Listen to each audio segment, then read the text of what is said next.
हाय friends, शमाज रेसिपीमध्ये kids lunch box idea series ही सुरू केली आहे आणि जवळजवळ आज 10वा पार्ट आहे. तर आज खूप आपण टेस्टी आणि हेल्दी असे घावन बनवणार आहोत, तेही रेग्युलरपेक्षा थोडेसे वेगळे. तर आपण टमॅटो घावन बनवणार आहोत. इथं मी प्लेटमध्ये स्वच्छ धुवून कट करून टमॅटो घेतलेत, त्याची छान अशी प्युरी तयार करून घ्यायची. त्यानंतर एक बाउल घ्यायचा, त्या बाउलमध्ये ही प्युरी काढून घ्यायची. आता यामध्ये आपण अर्धा कप तांदळाचं पीठ वापरतोय आणि अर्धा कप बेसनचं पीठ वापरतोय. त्यामुळे थोडासा क्रिस्प आपल्या घावनाला येईल आणि डब्यामध्ये खूप नरम पडणार नाहीत. त्यानंतर भरपूर अशी कोथिंबीर घालायची, लाल तिखट घालायचं, अर्धा चमचा धने पावडर घालायची, अर्धा चमचा जिरे पावडर घालायची, चवीपुरतं मीठ घालायचं आणि हे जे बॅटर आहे ते अगदी व्यवस्थित मिक्स करून आपण ह्याचं पातळसर असं बॅटर तयार करायचं. आता थोडं थोडं करून मी पाणी घालते. जर तुमच्याकडे असा कप नसेल तर एखादी छोटीशी वाटी घ्यायची, जेणेकरून तुम्हाला अंदाज येईल. तर हे जे प्रमाण आहे यामध्ये जवळजवळ 3 व्यक्ती व्यवस्थित घावन पोटभर खाऊ शकतात. आता हे तुम्हाला पिट्ट घट्टसर जरी वाटत असलं तरी सुद्धा आपण यामध्ये आणखी पाणी घालणार आहोत आणि पातळ असं ह्याचं बॅटर तयार करून घेणार आहोत. तर जवळजवळ मोठा जो कप असतो, असे मला 2 ते 2.5 कप यामध्ये पाणी लागलं होतं.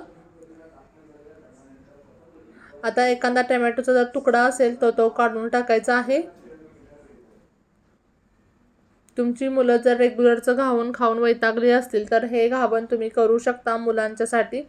आता आपले हे बॅटर तयार झाल्यानंतर मी 1 तास हे बॅटर असंच ठेवून दिलं. मी आणखी थोडंसं यामध्ये पाणी घातलं. तुम्ही बघू शकता बॅटर किती पातळ आहे. तर असं पातळ पूर्ण झालं पाहिजे. आता एक मी कप घेतलाय, जेणेकरून मला तव्यावरती पसरवायला सोपं पडेल घावन. नंतर नॉनस्टिकचाच तवा वापरायचा आहे. त्यानंतर थोडंसं तेल घातलंय मी तव्यावरती आणि ते पसरवून घेतलंय. आणि आता आपण बाहेरच्या दिशेने घावनचं जे बॅटर आहे ते पसरवणार आहोत, कारण तवामध्ये खूप गरम असतो. त्यामुळे आधी जर घावन आपण मध्ये तव्यावरती घातलं तर ते करपण्याची शक्यता असते. त्यामुळे बाहेरच्या दिशेने आपण हे घावन गोल असं पसरवायचं आहे. खूप टेस्टी असे हे घावन तयार होतात. यामध्ये टोमॅटोचा समावेश आहे, लाल तिखट आहे, थोडेसे मसाले असल्यामुळे याला अगदी चटणीची सुद्धा गरज पडत नाही. तुमची अगदी मुलं छोटी असतील तर तुम्ही असंच दिलं तरी सुद्धा चालते. आता थोडंसं तेल मी घावनला लावून घेते. एक तेलाची बारीकशी अशी धार सोडायची आहे. आता हे आपलं घावन तयार झाले. आपण पलटी करून घेऊत आणि 1 मिनिटभर फक्त आपण हे परतून घ्यायचं, दुसऱ्या बाजूने भाजून घ्यायचं, परतून नाही. आणि हे आपलं टेस्टी खमंग टोमॅटो घावन तयार झालेलं आहे. मुलं खूप तुमची ही टोमॅटो घावन आवडीने खातील. तुम्ही बघू शकता एकदम असं कुरकुरीत हे झालेलं आहे.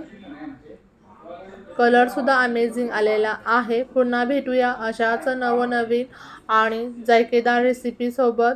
तोपर्यंत बाय बाय.